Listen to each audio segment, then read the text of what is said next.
അപകടങ്ങൾ തുടർക്കഥയായ കേളകം മലയാമ്പടി എസ് വളവിൽ സംരക്ഷണ ഭിത്തി സ്ഥാപിച്ചുകൊണ്ടുള്ള അറ്റകുറ്റപ്പണി ആരംഭിച്ചു.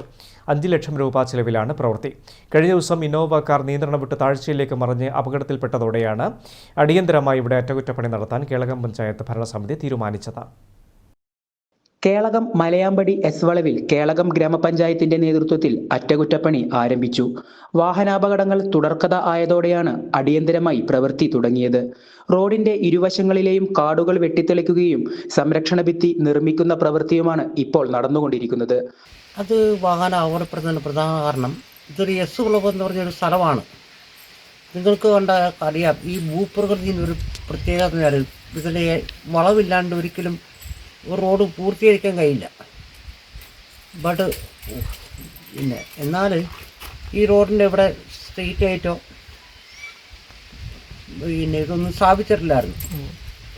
സ്ഥാപിച്ചതിന് മാത്രമല്ല, ഇത് ഈ റോഡ് ഇടിയില്ലായിരുന്നു. ഈ റോഡ് ഇവിടെ ഇടിഞ്ഞതിന് ശേഷമാണ് ഇപ്പം ഈ ശനിയാഴ്ച അപകടം നടന്നത്. 5 ലക്ഷം രൂപയാണ് പദ്ധതിയുടെ ചിലവ്. കഴിഞ്ഞ ദിവസം ഇന്നോവ കാർ നിയന്ത്രണം വിട്ട് താഴ്ചയിലേക്ക് മറിഞ്ഞ് അപകടമുണ്ടായതോടെയാണ് അടിയന്തരമായി ഇവിടെ അറ്റകുറ്റപ്പണി നടത്താൻ തീരുമാനിച്ചത്. ഏതാനും മാസങ്ങൾക്ക് മുൻപ് നാടകവണ്ടി മറിഞ്ഞ് 2 പേർക്ക് ജീവൻ നഷ്ടമായിരുന്നു. എത്രയും പെട്ടെന്ന് തന്നെ പ്രവൃത്തി പൂർത്തിയാക്കാനാണ് പഞ്ചായത്തിന്റെ തീരുമാനം. News bureau, Peravoor.